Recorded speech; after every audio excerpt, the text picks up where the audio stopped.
أعوذ بالله من الشيطان الرجيم. بسم الله الرحمن الرحيم. يا أيها المزمل قم الليل إلا قليلا نصفه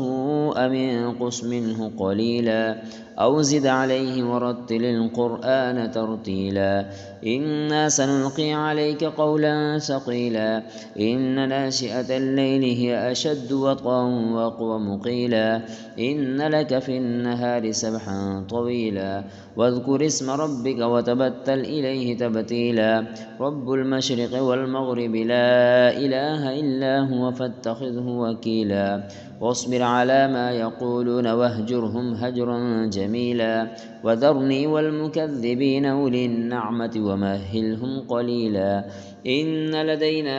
أنكالا وجحيما وطعاما ذا غصة وعذابا أليما يوم ترجف الأرض والجبال وكانت الجبال كثيبا مهيلا إنا أرسلنا إليكم رسولا شاهدا عليكم كما أرسلنا إلى فرعون رسولا فعصى فرعون الرسول فأخذناه أخذا وبيلا فكيف تتقون إن كفرتم يوما يجعل البلدان شيبا السماء منفطر به كان وعده مفعولا إن هذه تذكرة فمن شاء اتخذ إلى ربه سبيلا